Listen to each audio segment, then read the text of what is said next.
ரிஷபம் ராசி அன்பர்களை பொறுத்த வரைக்கும் இந்த மாதம் அப்படிங்கிறது பாருங்க உங்களுக்கு சாதாரண மாதமே கிடையாதுங்க.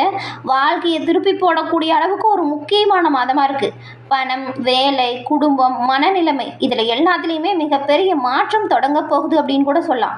ஆனால் இந்த ஒரு விஷயத்தை மட்டும் தவற விட்டுறாதீங்க. இந்த மாதம் உங்களுக்கு வரக்கூடிய பலனை நீங்கள் முழுசாக கிடைக்காம போகக்கூடிய ஒரு வாய்ப்பு. அது என்ன வாய்ப்பு, என்ன செஞ்சால் நன்மைகளை உண்டாக்க முடியும் அப்படிங்கிற விஷயத்தை நீங்கள் தெரிஞ்சுக்கணும் அப்படின்னா இந்த பதிவை முழுசாக கேளுங்க. இந்த பதிவு நிச்சயமாக நீங்கள் பயன்பெறக்கூடிய வகையில் இருக்கும். அதனால் ஸ்கிப் பண்ணாமல் முழுமையாக பாருங்கள். இந்த ரிஷபராசி அன்பர்களை பொறுத்த வரைக்கும் இந்த பிப்ரவரி மாதம் எப்படிப்பட்ட மாதமாக அமைஞ்சிருக்கு அப்படிங்கிறதையும், இந்த ஒரு மந்திரம் உங்களோட வாழ்க்கையில் என்ன மாதிரியான மாற்றத்தை கொடுக்கும் அப்படிங்கிற விஷயத்தான் சொல்லியிருக்கோம். ஸோ ஸ்கிப் பண்ணாமல் முழுசாக பாருங்கள். ரிஷபராசி அன்பர்களை பொறுத்த வரைக்கும் நீங்கள் பாருங்கள், சுக்கிரனை ராசி அதிபதியாக கொண்டவங்களா இருக்கீங்க. சுக்கிரன் அப்படின்னு சொன்னாலே பாருங்க, நன்மைகளையும் நல்ல ஒரு உயர்வையும் ஏற்படுத்தக்கூடிய கிரகம். சுக்கிரன் உச்சத்தில் இருந்தால் அந்த நபர்கள் அவங்களோட வாழ்க்கையில் எல்லா வகையிலுமே சிறப்பான உயர்வை பெற முடியும் அப்படின்னு சொல்லுவாங்க. மற்ற ராசிக்கு அப்படின்னா உங்கள் ராசி அதிபதியே சுக்கிரன் தான். அப்போனா ரிஷபராசி அன்பர்கள் எப்படிப்பட்ட மாற்றத்தை பெற முடியும் அப்படின்றத தெரிஞ்சுக்கலாம் இல்லையா? உங்கள் ராசி அதிபதி அருளை பெறக்கூடிய ஒரு மந்திரம் தான் அது என்ன அப்படிங்கிறத இந்த பதிவில் சொல்லியிருக்கோம். முழுசாக பாருங்கள். ரிஷபராசி அன்பர்களை பொறுத்த வரைக்கும் பொறுமை, நிலைத்த தன்மை, உறுதி இது மூணுமே சேர்ந்த ஒரு வலுவான ராசியாக நீங்கள் இருப்பீங்க. இந்த மாதம் உங்களுக்கு ஒரு சிறப்பான உயர்வும் இருக்குது. நீங்கள் எந்த அளவுக்கு பொறுமையாக இருக்கீங்களோ அந்த அளவுக்கு கிரக அமைப்புகளுமே சிறப்பான பலனையும் நல்ல ஒரு பரிசையும் கொடுக்கும். இந்த மாதம் வேலையில் இருக்கிறவங்களுக்கு வேலையில் உயர்வு ஏற்படும் வாய்ப்பும் இருக்குது. மேல் அதிகாரிகள் கிட்ட நீங்கள் கொஞ்சம் அனுசரித்து போகிறது நல்லது.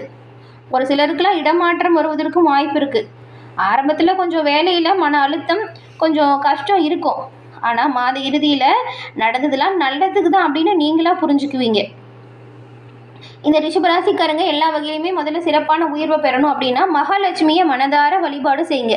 உங்களுக்கு மகாலட்சுமி தாயார் பிடிக்கும் அப்படின்னா ஓம்கம் மகாலட்சுமி தாயை போற்றி அப்படிங்கிற மந்திரத்தை மறக்காமல் 3 முறை பதிவிடவும் செய்யுங்க.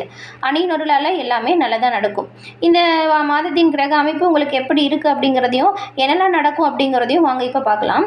அதுக்கு முன்னாடி நீங்கள் உங்கள் சுய ஜாதக கணிப்பை எளிய முறையில் தெரிஞ்சுக்க விரும்புனீங்கன்னா டிஸ்கிரிப்ஷனில் பாருங்கள், ஜோதிடரோட நம்பர் கொடுத்துருக்கோம். அந்த நம்பருக்கு நீங்கள் ஃபோன் பண்ணி கேட்டு எளிய முறையில் ஜாதக கணிப்பை தெரிஞ்சுக்கலாம். எல்லா வகையிலுமே சிறப்பான உயர்வை நீங்கள் இதனால் பெற முடியும். இந்த ஒரு வாய்ப்பை தவறவிடாமல் பயன்படுத்திக்கோங்க. பெரும்பாலும் நீங்கள் இந்த மாதத்தை பொறுத்த வரைக்கும் அவசர முடிவுகள் எடுக்கக்கூடாதுங்க. நிதானமாக யோசித்து சிந்தித்து செயல்படணும். நிதானம் தான் உங்களுக்கு மிகப்பெரிய வெற்றியாக அமையும்.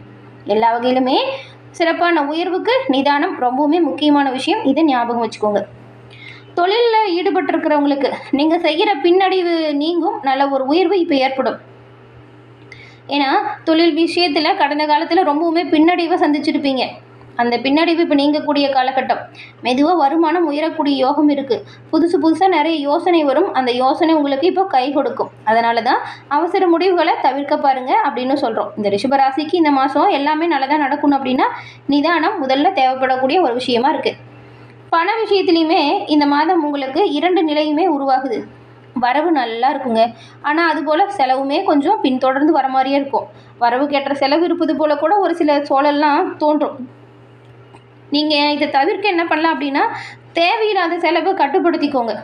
கொஞ்சம் சேமிக்க தொடங்குங்க. இது நல்லது. கடன் விஷயத்தில் பொறுத்த வரைக்கும் கவனமாக இருக்கணும். பெரிய அளவில் கடன் வாங்கி புதுசாக ஏதாவது பண்ணுறேன்னு சொல்லி சிக்கலில் மாட்டிக்காதீங்க. இந்த மாதம் பணத்தை விட அறிவுள்ள முடிவு உங்களுக்கு ரொம்பவுமே நல்ல பலனை ஏற்படுத்தும். குடும்ப விஷயத்தில் பொறுத்த வரைக்கும் இந்த ரிஷபராசிக்காரங்களுக்கு மன அமைதி திரும்ப வரப்போகுது அப்படின்னு கூட சொல்லலாம். ஏன்னா கடந்த காலத்தில் நிறைய சூழல் உங்களுக்கு கஷ்டத்தை கொடுத்துருக்கும். வீட்டுக்கு போகிறதே ஏண்டா அப்படிங்கிற மாதிரியான சூழல்லாம் கூட இருந்திருக்கும். வீட்டுக்கு போனாலே சண்டை, சச்சரவு, வம்பா இருக்குது அப்படின்னு சொல்லி நிறைய சூழல் உங்களுக்கு மன குழப்பத்தை கொடுத்ததுனால இந்த மாதிரி யோசிச்சிருப்பீங்க. அந்த சூழல் எல்லாமே இப்போ உங்களை விட்டு நீங்க போகுது. உங்களை தப்பாக புரிஞ்சுக்கிட்டவங்க கூட அவங்க தப்பை புரிஞ்சுக்கிட்டு இப்போ உங்ககிட்ட மன்னிப்பு கேட்குறதுக்குமே வாய்ப்பு இருக்குது. நீங்கள் பொறுமை, நிதானம், விட்டு கொடுத்து போகிறது இதை ஃபாலோ பண்ணாலே இந்த மாதம் பெருசாக பாதிப்பு ஏற்படாமல் உங்களை நீங்கள் பாதுகாப்பாக வச்சுக்க முடியும். உங்களை விட்டு போனால் மன அமைதி இப்போ திரும்ப வரும். ரொம்ப நாளாக பேசாமல் இருந்தவங்க கூட அவங்களோட தப்பை உணர்ந்து இப்போ உங்ககிட்ட நல்லா பேச தொடங்க போகிறாங்க. அதுவும் பாருங்கள், குடும்ப உறவுகளில் நல்ல ஒரு புரிதல் இருக்குது. கணவன் மனைவி இடையே அன்பு அதிகரிக்கக்கூடிய வாய்ப்பும் இருக்குது. வீட்டில் ஒரு நல்ல செய்தி உங்களுக்காக காத்துட்ருக்குன்னு கூட சொல்லலாம். ரொம்ப நாளாக எதிர்பார்த்த ஒரு விஷயம் இப்போ உங்களுக்கு நன்மையை நல்லதாக நடக்கும். அதே போல் மனசில் இருக்கிறத உள்ளுக்குள்ளேயே பூட்டி வைக்காதீங்க. அமைதியாக அவங்களுக்கான விஷயத்த சொல்லுங்கள். இப்போ உறவுகள்கிட்ட இது உங்களை பற்றி சொல்லணும்னு ஒரு விஷயம் மனசில் இருக்கும். அது என்ன அப்படிங்கிறத மனம் விட்டு பேசுங்க, பொறுமையாக பேசுங்க. இது உறவை பாதுகாத்து வச்சுருக்கோம். இந்த மாதம் தேவையில்லாத மனசுக்குள்ளே யோசனை அடிக்கடி ஏதாவது சிந்தனை வந்துட்டு இருக்கிற மாதிரி தான் இருக்கும். அது உங்களை விட்டு போகணும் அப்படின்னா மனசில் தோன்றதை பொறுமையாக யார் மனசும் கஷ்டப்படாத மாதிரி வெளிப்படுத்துங்க. அதை நீங்கள் அப்படி செய்யலை அப்படின்னா கொஞ்சம் மன உளைச்சல் ஏற்படலாம். அதனால் தூக்கம் இல்லாமல் தவிக்கிறது போல் இருக்கும். தேவையில்லாத கவலையை நீங்களாக சுமக்கிறது போல் இருக்கும். பழைய விஷயத்தை நினச்சி நீங்கள் மனசை போட்டு குழப்பிக்காதீங்க. அதே போல் என்ன மாதிரியான பிரச்சனை வரும், அந்த பிரச்சனையை சமாளிக்க என்ன செய்யணும் அப்படிங்கிறத பார்க்கலாம். இந்த தொழில் வியாபாரத்தில் எந்த ஒரு பின்னடைவும் வரக்கூடாது. வியாபார விஷயத்தில் தடங்கள் ஏற்படக்கூடாது. நீங்கள் நினச்சி செய்கிற விஷயத்தில் நன்மையும் நல்ல ஒரு உயர்வையும் பெறணும், தடை தாமதத்திலிருந்து விலகணும் அப்படின்னு நீங்கள் நினச்சிங்கன்னா இந்த மாதம் இப்போ சொல்கிற மந்திரத்தை தொடர்ந்து உங்கள் வீட்டு பூஜை அறையில் கூட சொல்லலாம். இதனால் நன்மை வரும். அது என்ன அப்படின்னு பார்த்தா, ஓம் ஸ்ரீ மகாலட்சுமியே நமக. இந்த மந்திரம் உங்களோட வாழ்க்கையில் மிகப்பெரிய மாற்றத்தை ஏற்படுத்தும். இது நீங்கள் எப்படி சொல்லணும் அப்படின்னு பார்த்தா, தினமுமே காலையில் சூரியன் உதிக்கிறதுக்கு முன்னாடி எழுந்து குளித்து முடிச்சுட்டு நீங்கள் உங்கள் வீட்டு பூஜை அறையில் மகாலட்சுமி தாயாருக்கு நெய் தீபம் ஏற்றி, அதுவும் வெள்ளிக்கிழமையில் கண்டிப்பாக இதை செய்யறதா ஒரு சிறப்பான விஷயம் அப்படின்னு சொல்லலாம். ஓம் ஸ்ரீ மகாலட்சுமியே நமக அப்படிங்கிற மந்திரத்தை 11 முறை சொல்லுங்கள். முடிஞ்சால் நேரம் இருந்தால் 108 முறை சொல்லுங்கள். இதனால் நீங்கள் மனசில் ஒரு அமைதியான ஒரு சூழலை உருவாக்க முடியும். இந்த மந்திரத்தை சொல்லும்போது உங்கள் வீட்டில் அமைதியாக இருக்கணும். அமைதியான இடத்துல உட்காந்து நம்பிக்கையோடு செய்யுங்க. இந்த விஷயம் நல்ல ஒரு உயர்வையும் மகாலட்சுமியின் அருளை பரிபூரணமாக உங்களுக்கு பெற்றுத்தரும். இதை நீங்கள் செய்கிறதுனால என்ன பலனை பெற முடியும் அப்படின்னா, பணத்தடையால் தவிச்சிட்டு இருந்தீங்க இல்லையா, அந்த பணத்தடை உங்களை விட்டு முழுமையாக நீங்கும். ஏன்னா சுக்கிரனின் முழு ஆதிக்கம் கொண்ட கடவுள் மகாலட்சுமி. சுக்கிரனின் அம்சம் கொண்ட தாயாரை நீங்கள் வழிபடுறதுனால நன்மையும் நல்ல ஒரு உயர்வையும் பெற முடியும். தொழிலில் பின்னடைவு இருந்தால் பின்னடைவு நீங்கவும், வேலை விஷயத்தில் சிறப்பான முன்னேற்றத்தையும் உயர்வையும் பெற இந்த ஒரு விஷயம் உங்களுக்கு நன்மையாக இருக்கும். இந்த மந்திரத்தை நீங்கள் நேரம் கிடைக்கும் போதெல்லாம் அமைதியாக இருக்கும்போது எல்லாமே சொல்லுங்கள். இதனால் மனசில் ஒரு அமைதி இருக்கும். தேவையில்லாத குழப்பம் வருது இல்லையா, அந்த குழப்பம்லாம் ஏற்படாமல் தாயின் அருளால் நீங்கள் நன்மைகளை பெற முடியும். ஓம் ஸ்ரீ மகாலட்சுமியே நமக. இந்த ஒரு மந்திரம் உங்களோட வாழ்க்கையில் பல திருப்பத்தை ஏற்படுத்தும். குடும்ப சூழலையுமே அமைதியான ஒரு யோகத்தை ஏற்படுத்தும். நீங்கள் செயல்படுத்துகிற ஒவ்வொரு விஷயத்துலையுமே உங்களுக்கு சாதகமான முடிவுகள் ஏற்படும். அதே போல் இது மட்டும் இல்லாமல் இது கூடவே இன்னும் ஒரு சில மந்திரம் இருக்குது. எளிய மந்திரம் தான். அது என்ன அப்படின்னு பார்த்தா, ஓம் நமசிவாயா. இந்த நமச்சிவாயா மந்திரம் பாருங்கள், உங்களோட வாழ்க்கையில் திருப்பங்களை ஏற்படுத்தும் மந்திரமாக இருக்கும். இது நீங்கள் தொடர்ந்து உச்சரித்து வர்றதுனால மன அழுத்தம் தீரும், மனக்குழப்பம் விலகும், பயம் உங்களை விட்டு முழுமையாக நீங்கும். வாழ்க்கை பாதை தெளிவாக தெரிய ஆரம்பிக்கக்கூடிய மந்திரமாக ரிஷபராசி அன்பர்களுக்கு இந்த ரெண்டுமே இருக்குது. இதை தொடர்ந்து நீங்கள் உச்சரிச்சுட்டு வாங்க. இறை வழிபாட்டை தொடர்ந்து செய்யுங்க. நன்மையும் நல்ல ஒரு உயர்வையும் நீங்கள் இதனால் ஏற்படுத்த முடியும்.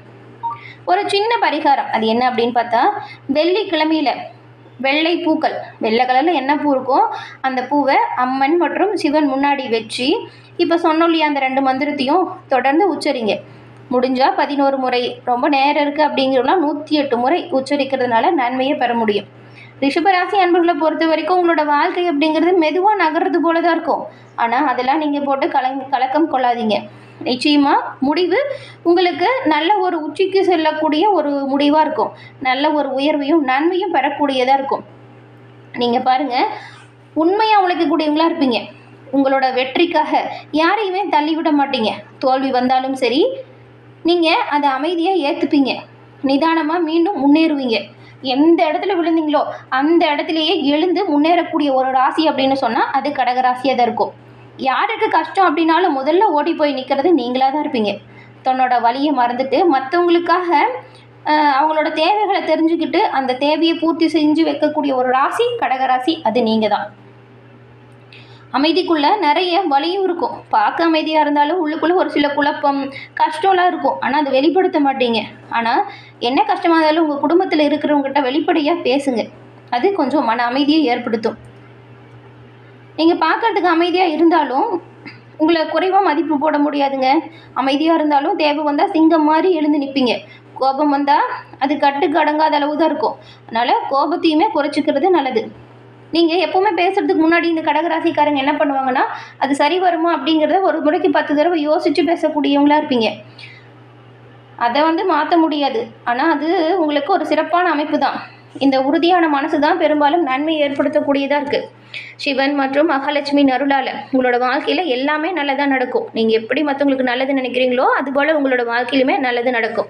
என்ன நேயர்களே, இந்த பதிவு நீங்கள் பயன்பெறும் வகையில் அமைஞ்சிருக்கும்னு நினைக்கிறோம். பதிவு பிடிச்சிருந்தா லைக் பண்ணுங்கள், ஷேர் பண்ணுங்கள், உங்கள் நண்பர்களுக்கும் இதை ஷேர் பண்ணுங்கள். சப்ஸ்கிரைப் பண்ணி வச்சு பாருங்கள். நன்றி.